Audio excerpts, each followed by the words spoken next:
Vous cherchez un nouveau micro à condensateur, pas spécialement XLR parce que ça coûte encore assez cher. Vous avez un budget assez restreint et il vous faut un micro pour faire de la création de contenu ou tout simplement parce que vous avez envie d'un micro perche abordable et efficace. Eh bien mes chers amis, aujourd'hui nous allons unboxer et tester ce super micro qui est le Q9 de la marque Tonor.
Eh bien bonjour les amis, c'est Dan, bienvenue aujourd'hui dans une nouvelle vidéo dans laquelle ici on va unboxer succinctement, tester très rapidement le Tonor Q9, un microphone très intéressant, un microphone à condensateur. C'est un microphone qui est principalement dédié pour le streaming, le vlogging en intérieur bien sûr, le doublage comme je vais le faire tout à l'heure, l'enregistrement vocal régulier, création de contenu, conduite de réunions, visioconférence par exemple, ou même le gaming, pourquoi pas. Donc c'est un excellent microphone et pour revenir à ce produit, je voulais tout d'abord remercier mon ami Dom de la chaîne PC Console qui m'a envoyé ce micro. Et donc du coup, aujourd'hui, je vous en fais le test. Donc merci à lui. N'hésitez pas à aller voir son contenu. Vous l'avez tout au-dessus de votre écran. Vous voyez le lien de sa chaîne. N'hésitez pas à y aller parce qu'il fait d'excellents contenus. C'est un excellent YouTuber hardware. Donc comme vous pouvez le voir, l'unboxing est relativement simple. Il y a une caractéristique particulière avec le Q9, c'est qu'il est livré avec une perche et deux filtres anti-pop et un câble USB. Alors, le fait d'avoir, pour ce prix-là, on est en dessous de 70 €, une perche fournie, une perche d'ailleurs qui est extrêmement bien en termes de qualité, rien à dire, hein. Elle donne, bon, certes, au niveau des designs, elle fait pas dans le chichi, mais elle va droit à l'essentiel et vous pouvez y aller, c'est du costaud, hein. C'est du métal. Donc vous avez une perche qui est fournie, vous avez le système de rattachement anti-vibration du microphone qui est fourni, le câble, deux filtres anti-pop, dont un en mousse directement sur le micro. Que vous dire de plus? Ça va être très dur de faire mieux, hein. Peut-être éventuellement Fifine, et encore Fifine sont encore plus chers. Donc au niveau de ce micro, on est sur un microphone à condensateur avec captation cardioïde, avec captation cardioïde. Alors bien sûr, il y a quelques spécificités, c'est que contrairement au Fifine où il faut vraiment être de face, ce micro-là, le Q9, vous permettra de mettre le micro sur le côté, face à vous, au-dessus, en dessous, peu importe. Il est compatible PC, Mac, PlayStation 4, son poids est d'un petit peu plus d'1 kg, 1,50 kg, ce qui en fait un microphone qui est quand même très bien léger. Et au niveau de la connectivité de son câble USB-C vers USB-B, il a une longueur d'à peu près 2 mètres. Donc ça en offre pour nous tous une spécificité assez intéressante en termes de flexibilité pour configurer notre setup. Donc le bras articulé qui est fourni avec est extrêmement bien, hein. Il a une rotation à 360 bien sûr, avec une moyenne de 180 degrés et une verticalité du micro de 270 degrés. En plus il peut s'étendre jusqu'à 700 mm, donc il offre une très grande liberté de mouvement, ce qui est extrêmement intéressant. Ce qui est aussi intéressant dans ce micro, dans sa fabrication, c'est qu'il a une qualité sonore impressionnante. Il capte un son clair et très net. Il peut capturer les nuances assez subtiles des différentes voix que nous avons tous. Ça en fait un excellent choix pour tout ce qui est créateur de contenu. Le tout est à un prix abordable et une facilité d'utilisation extrêmement intéressante. Sur le micro, il y a un bouton plus et un bouton moins. Si vous maintenez le bouton moins, vous allez pouvoir éteindre le micro, et le bouton plus va vous permettre et moins de régler plus ou moins, on va dire, la captation. Il manque évidemment une prise de retour pour ceux qui veulent faire des paramétrages. Mais ça, bien sûr, vous allez vous embêter avec un petit logiciel de mixage directement sur votre ordinateur en ligne ou installé sur le PC. C'est un microphone qui déjà plug and play est rapidement capté par le Windows 10, Windows 11, peu importe votre système d'exploitation. Il est très bien capté en termes de plug and play. Il y a une captation de son assez fluide d'entrée de jeu. Toutefois, je vous conseille de faire quelques petits réglages, de peaufiner pour le rendre encore plus performant. Et là, mes chers amis, c'est là que vous atteignez le nirvana, parce que quand vous le réglez correctement, vous dites mais mince alors, moi qui avais le Fifine K658, je me retrouve avec ce micro et je me dis bah mince, Tonor ils font aussi bien. La différence pour moi, c'est un défaut principal, c'est qu'il a tendance à capter le bruit environnant. Vous allez voir tout à l'heure, je vais taper dans mes mains et mettre de la musique à côté sur le bureau et vous entendrez bien sûr le bruit environnement. Je n'ai pas fait le test du clavier, mais bien sûr, si vous tapotez sur votre clavier assez fort et que votre micro est pas éloigné, on va entendre aussi quand vous taperez sur votre clavier. Mais en dehors de tout ça, si vous êtes dans une pièce silencieuse et que vous faites juste de la création de contenu, vous faites du doublage, le micro va être extrêmement impressionnant. Donc le bouton de gain est plus moins sur le dessus du micro. Donc il est vraiment pas mal. C'est une excellente alternative pour les petits budgets en termes de création de contenu.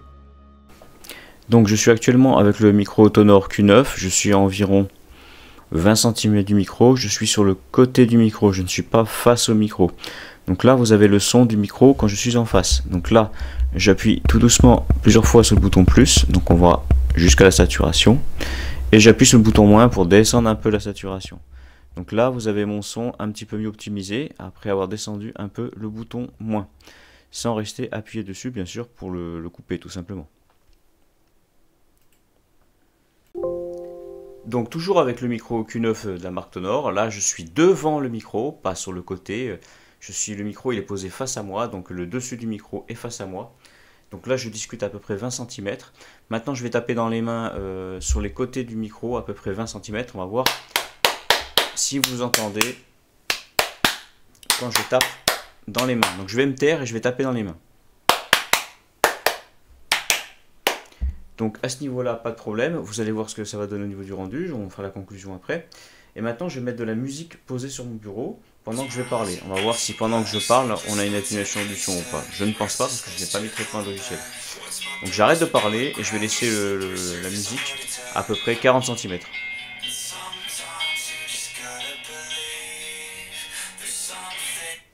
Voilà au niveau de la captation ce que ça peut donner avec le Q9 sans traitement audio. Maintenant je vais activer juste NVIDIA Broadcast qui va faire un léger traitement audio sur ce micro USB.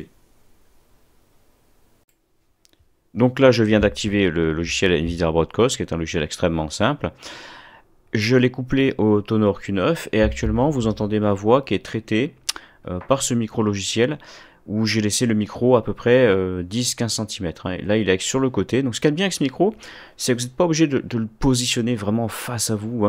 Vous pouvez vous en servir en le mettant de biais sur le côté, un peu au-dessus de votre tête, un peu en dessous de votre tête. Vous pouvez le mettre devant, vous pouvez le mettre dans... Voilà, c'est un micro qui est très intéressant en termes audio. Et comme vous pouvez l'entendre, le son est quand même assez limpide, c'est assez correct. Disons que comparé au Fifine K658 que j'utilise, ou à d'autres micros de type XLR, on a quand même, par rapport aux comparaisons rapport qualité-prix, un micro, franchement, qui comme le Fifine K658, touche le haut du panier tout en ayant un budget restreint. Donc c'est extrêmement intéressant, d'autant plus que comme vous avez pu le voir, dans le package, il y a quand même la perche qui est fournie avec les 2 filtres anti-pop. Donc c'est vraiment excellent. Et actuellement, je n'utilise pas le filtre anti-pop supplémentaire.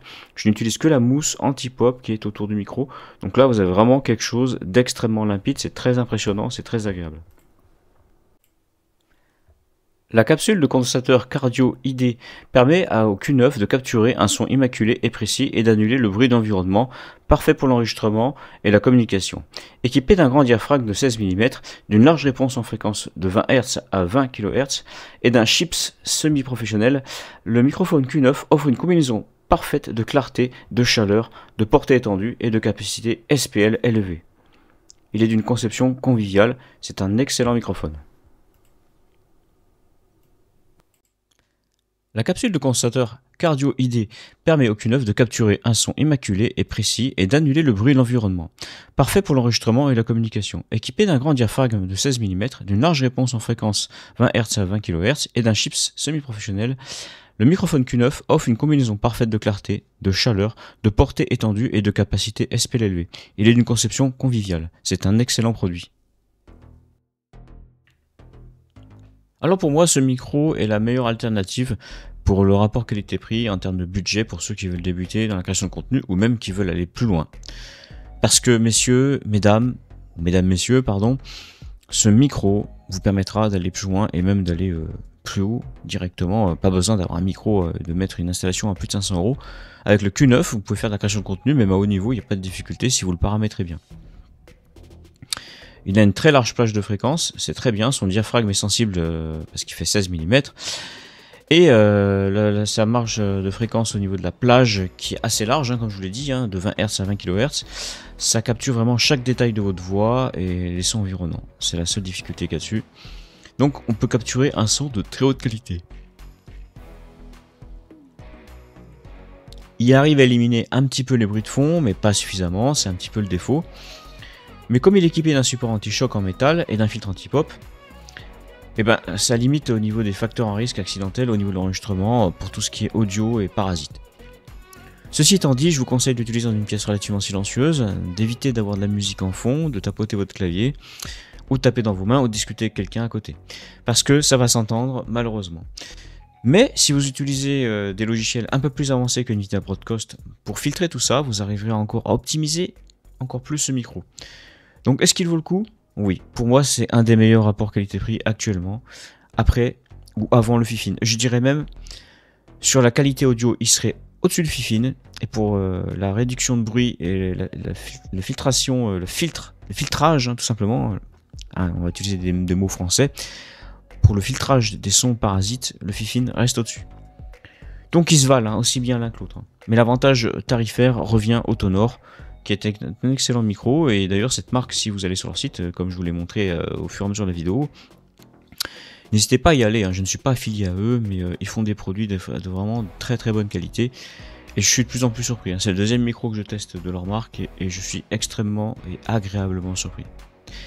Voilà les amis, j'ai fait une vidéo le plus simple possible pour que vous puissiez tous la comprendre. On l'entend en même temps qu'on m'appelle à côté. Donc, je sais pas si vous avez entendu le bip du téléphone, mais moi je l'ai bien entendu parce qu'il était à 10 cm. Ceci étant dit, voilà, c'est presque du direct, donc du coup c'est ça qui est intéressant dans la création de contenu.